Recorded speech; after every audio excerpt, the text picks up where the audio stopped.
welcome to my YouTube channel Believe in Therapy. I am Neha and today's we are discuss about PT management of lumbar canal stenosis. तो जो last का video था उसमें हमने spondylolisthesis और spondylosis दोनों ही discuss कर दिए हैं।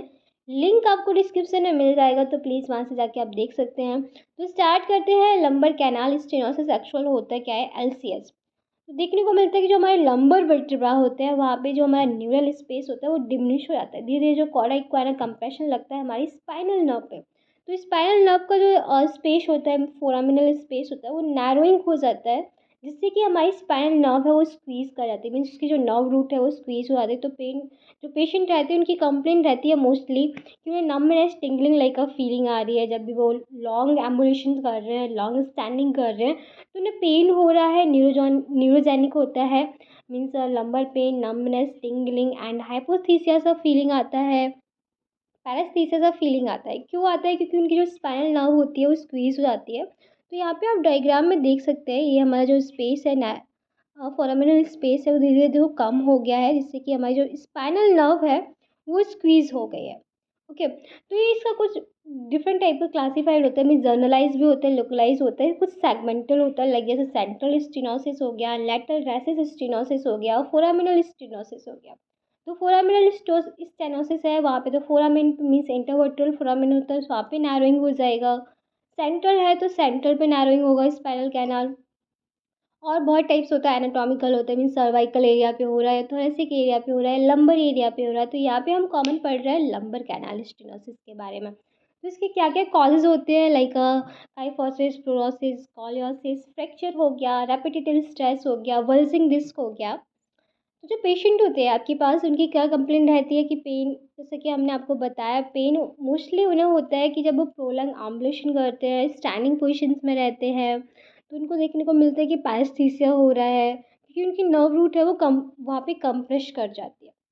तो हम अब समझते हैं इसका पीटी मैनेजमेंट। उससे पहले क्या होगा कि हम पेशेंट का हिस्ट्री लेंगे, उसे डायग्नोस करेंगे, कुछ टेस्ट होते हैं, टेस्ट करेंगे जैसे कि स्टूप टेस्ट होता है, लंबर एक्सटेंशन टेस्ट होता है। तो टेस्ट करेंगे, यदि टेस्ट पॉजिटिव आ रहा है तो हम पीटी मैनेजमेंट स्टार्ट करेंगे।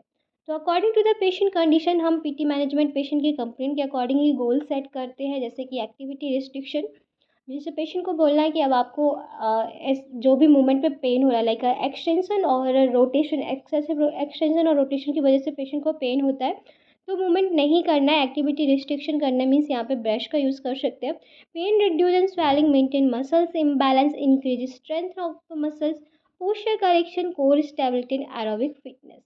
तो ये हमारे गोल होते हैं। तो समझते हैं एक्टिविटी लिमिटेशंस क्या होगा। तो जो पेशेंट होते हैं उन्हें पेन होता है, जैसे कि हमने आपको बताया, जब भी वो एक्सटेंशन मूवमेंट करते हैं, लाइक या रोटेशन मूवमेंट्स करते हैं तो उन्हें बहुत ज़्यादा पेन फील होता है। तो हम यहाँ पे ब्रश का यूज़ करेंगे, पेशेंट को ब्रश का सजेस्ट करेंगे, पेशेंट को बेड रेस्ट भी सजेस्ट करेंगे कि इमोबिलाइजेशन रहे जिससे कि जितनी जो ब्रेन जो मोशन है वो रिस्ट्रिक्ट रहे और धीरे धीरे उस एरिया पे हीलिंग प्रोसेस फास्ट हो जाए।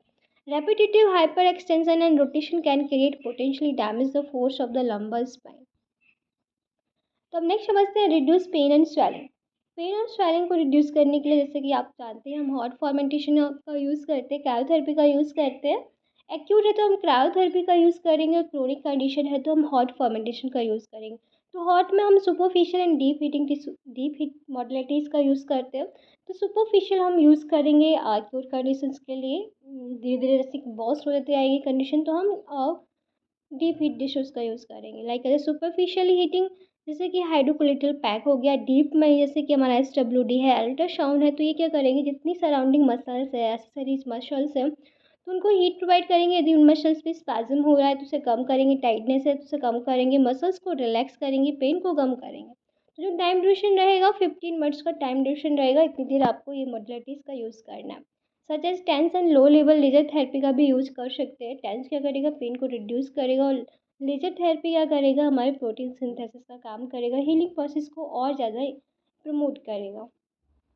यहाँ पे हम कुछ एक्सरसाइज कराएंगे जो पेशेंट को flexion based exercise program design करेंगे, क्योंकि पेशेंट को ना फ्लेक्शन, जैसे लंबर फ्लेक्शन एक्सरसाइज में क्या होता है, जैसे लंबर फ्लेक्स करता है पेशेंट को तो अच्छा फ़ील होता है, मीन्स कंफर्टेबल पोजीशंस होती है पेशेंट की। क्यों होती है कि जैसे मोस्टली क्या होता है कि पेशेंट को लॉर्डोसिस होता है स्टेनोसिस में। लंबर कैनाल स्टेनोसिस से पेशेंट को लॉर्डोसिस देखने को मिलता है।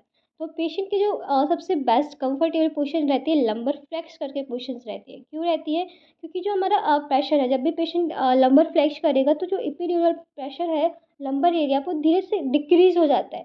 डिक्रीज़ हो जाता है तो इसलिए पेशेंट को ये सबसे कंफर्टेबल पोजीशंस लगती है क्योंकि इसमें कोई भी पेन नहीं होता है। तो यहाँ पे पेशेंट को एक्सटेंशन के लिए अवॉइड करना है, आपको पेशेंट को सजेस्ट करना है कि आप पेशेंट कोई भी एक्सटेंशन मूवमेंट ना करें जिससे कि पेन उस एरिया पे ना हो। ओके, धीरे धीरे आप प्रोग्रेशन कर सकते हैं पर स्टार्टिंग में पेशेंट को अवॉइड करना है एक्सटेंशन मोमेंट्स को। तो फ्लेक्जन बेस्ड एक्सरसाइज प्रोग्राम में क्या होता है, लंबर फ्लेक्जन एक्सरसाइज जो डन करते हैं जो कि रिड्यूस करती है हमारे लंबर लॉर्डोसिस को। मीन्स मोस्ट कंफर्टेबल पोजीशन होती है। क्यों होती है कि पेशेंट का ये जो सिम्टम्स जो भी पेन है, पेन का सिम्टम है वो कम हो जाता है। मीन्स एपिड्यूरल प्रेशर है, लंबर स्पाइन खराब है, वो कम हो जाता है। तो इसमें कुछ एक्सरसाइज जैसे कराते हैं हम पेशेंट को, जो कि पेशेंट की फेवरेट होती है, single and double knee to chest in supine position. Patient को बहुत कंफर्ट फील होता है तो आप ये एक्सरसाइज कराएंगे पेशेंट को, single and double knee chest exercise. Position should be held maintained to 30 seconds and hold.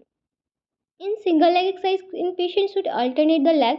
आप सिंगल टू डबल आप ऐसे भी करा सकते हैं, सिंगल लेग एक्सरसाइज फिर देन डबल लेग, ऐसे अल्टरनेट क्रम में भी करा सकते हैं, धीरे धीरे प्रोग्रेशन करा सकते हैं। और क्या कराएंगे हम, लंबाई फ्लेक्शन एक्सरसाइज के लिए फोकस करेंगे हम transverse abdominal muscles and oblique abdominal muscles, जिससे कि इनको ऊपर मीन्स ये क्या करेंगे, ये आइसोमेट्रिक कॉन्ट्रेक्शन पे कराएंगे। इनकी स्ट्रेंथिंग को डेवलप करेंगे तो धीरे धीरे पेन कम होगा, स्ट्रेंथिंग डेवलप होगी मसल्स में in the lumbar spine. Knee to chest exercise, जैसे कि हमने आपको बताया, single and then double knee to chest exercise crunches partial and diagonal curl up. Forward bending in a chair, patient को suggest करेंगे forward bending chair, कि patient को forward bend करके बैठने में बहुत ही कंफर्ट फील होता है। Patient lower back rest against the back of the chair and gradually forward bending on the trunk at lumbar region and strong abdominal contraction. Patient को बोला है जैसे वो चेयर पे बैठा हुआ है तो यहाँ पे पेशेंट का जो लंबर रीजन है वो चेयर के अगेंस्ट रहेगा एंड जो थोड़े एंड सर्वाइकल रीजन है वो आगे की ओर फॉरवर्ड मूवमेंट करके बैठेगा, जिससे कि पेशेंट की जो कोर मसल्स है, एब्डोमिनल मसल्स है, उनकी स्ट्रेंथ भी डेवलप हो सके और पेशेंट को पेन भी ना हो। Next is a lumbar isometric and stretching exercise, जो कि हमारे रेंज ऑफ मोशन को इंक्रीज करेगा। लाइक स्ट्रेचिंग हम कराएंगे जितनी भी शरीर मसल्स है, सराउंडिंग मसल्स है, इल्यूसॉस मसल्स हो गई, हैमस्ट्रिंग मसल्स हो गई, बैक सेंसार मसल्स है, क्वाड्रिटस लंबर लंबोरम एक्सरसाइज है, मसल्स है, टीएफएल है, लेटस मसडोर्सा है, मसल स्ट्रेच। तो ये सारी मसल्स को स्ट्रेच करेंगे। और हमारी एक मसल्स होती है मीन्स जिसमें क्या होता है कि पैरास्पाइनल मसल्स, जो कि एक ग्रुप ऑफ मसल होती है, पैरास्पाइनल मसल्स को भी स्ट्रेच करेंगे, स्ट्रेंथनिंग कराएंगे। एंड हम जो हमारी ग्लूटेस मसल्स होती है, यहाँ पे क्या होता है टेंडनेस होती है, ग्लूटेस मसल्स को भी हम स्ट्रेच कराएंगे, आइसोमेटिक्स कराएंगे स्टार्टिंग में, देन धीरे धीरे हम उस पर स्ट्रेच करेंगे और धीरे धीरे हम उसकी स्ट्रेंथनिंग एक्सरसाइज कराएंगे। तो ये सारी एक्सरसाइज बहुत ज़्यादा इंपॉर्टेंट होती है। और क्या करा सकते हैं आप, मसल्स स्ट्रेंथनिंग एक्सरसाइज में कौन कौन सी एक्सरसाइज करा सकते हैं, तो बहुत सारी एक्सरसाइज है तो आप यहाँ पे अच्छे से समझिएगा। SLR एक्सरसाइज कराएंगे, single to strengthen hip flexor. पहले आप हिप फ्लेक्सर करा सकते हैं and then abduction side line में पेशेंट को करा सकते हैं। Next is a pelvic tilt exercise. pelvic tilt exercise posterior pelvic tilt in a crook lying position, knee to chest single and double knee to chest, bridging exercise, lift in the buttock in a crook lying, crunches to strength abdominal muscles and plank exercise, जो कि 15 second के लिए patient को hold करना है। धीरे धीरे आप प्रोग्रेशन करा सकते हैं। जितनी देर प्लैंक एक्सरसाइज में पेशेंट खुद को होल्ड करके रखेगा उसकी मसल्स उतनी ज़्यादा स्ट्रेंथ डेवलप होगी। तो रेपिटेशन 10 टाइम्स रेपिटेशन रहेगा ट्वाइस अ डे। और क्या क्या करा सकते हैं, एंड्योरेंस को डेवलप करना है तो पेशेंट को एंड्योरेंस एक्सरसाइज कराएंगे। तो एंड्योरेंस जो होता है हम लास्ट स्टेज में ही कराते हैं, जब थोड़ा बहुत स्ट्रेंथ डेवलप हो जाती है धीरे धीरे हम एंड्योरेंस डेवलप कराते हैं पेशेंट में। Stabilization of abdominals and back muscles to avoid excessive lumbar exercise. जितनी भी सारी आप एक्सरसाइज करा रहे हो तो पर पेशेंट को इतना आपको सजेस्ट करना है कि एक्सटेंशन ज़्यादा मूवमेंट ना हो, क्योंकि एक्सटेंशन में पेशेंट को पेन होता है और नर्व फिर से कंप्रेस हो जाएगी, इसलिए एक्सटेंशन को थोड़ा स्टार्टिंग में अवॉइड करना होता है। धीरे धीरे पेशेंट जब स्ट्रेंथ डेवलप हो जाती है तो धीरे धीरे सही हो जाता है। Aerobic fitness means aerobic exercise like a jogging, walking, swimming and posture in the ergonomic advice. Patient को पोस्चर का भी सजेस्ट करना कि किस पोस्चर में पेशेंट को बैठना है, कि पोस्चर एटीट्यूड कैसा होना चाहिए और पोस्चर के बारे में पेशेंट को बताना है कि यदि ये पोस्चर फॉल्टी पोस्चर होगा तो उसकी जो सेंटर ऑफ ग्रेविटी है वो किस टाइप से होगी और इसके फॉलिंग के चांसेस बढ़ जाएंगे। साइकिलिंग एक्सरसाइज है, होम एक्सरसाइज है, एजुकेशन एंड काउंसलिंग वो बहुत ज़्यादा इंपॉर्टेंट होता है। कॉर्सेट एक्सरसाइज का मीन्स कॉर्सेट का हेल्प से हम posture slate lumbar flexion to avoid muscles atrophy, corset का यूज़ करके हम एक्सरसाइज करते हैं। और क्या क्या करा सकते हैं, ये एक टाइप से हमारे जनरल हो गया, जेंटल मैसिव अपैशन मैनिपुलेशन टेक्निक। हम यहाँ पे मैनिपुलेशन करा सकते हैं, मीन्स मसाज थेरेपी दे सकते हैं। लंबर ट्रैक्शन का यूज़ कर सकते हैं जो कि मसल स्पैज़म को कम करने के लिए होता है। पर लंबर ट्रैक्शन को आपको ध्यान से देना है कि कहीं ऐसा तो नहीं कि एक्सटेंशन पोजीशन ज़्यादा हो रही है, पेशेंट को पेन हो रहा है। वॉकिंग और इंक्लाइन ट्रेडमिल पे strong isometric exercise for abdominal, single knee to chest exercise, spinal flexion exercise, जैसे कि हमने आपको बताया था फ्लेक्शन एक्सरसाइज पेशेंट को करानी होगी क्योंकि पेशेंट को कोर स्टेबिलिटी को और ज़्यादा इंप्रूव करना है। पेशेंट की कंफर्टेबल पोजीशन है तो हमें कोर मसल्स पे भी काम करना है एंड जितनी भी सारी स्पाइन फ्लेक्सर मसल्स हैं उन पे काम करना है। हैमस्ट्रिंग स्ट्रेच करानी है perform by extending the knee with hip flex 90 डिग्री। Hip flexor stretching is performed by maintain posterior pelvic tilt while the half kneeling posture। Mini squat कराना है पेशेंट को स्टैंड डेवलप करने के लिए।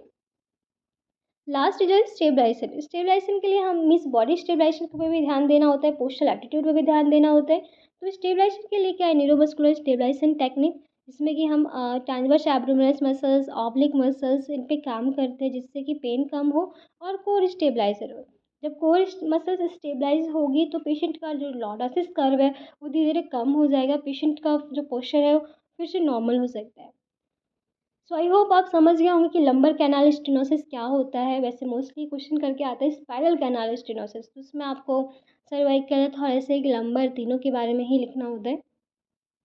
तो वीडियो आपके लिए हेल्पफुल है तो प्लीज़ वीडियो को लाइक करें, चैनल को सब्सक्राइब करें। कोई भी क्वेरी होती है तो आप कमेंट बॉक्स में कमेंट करके पूछ सकते हैं। And thank you so much and keep supporting me.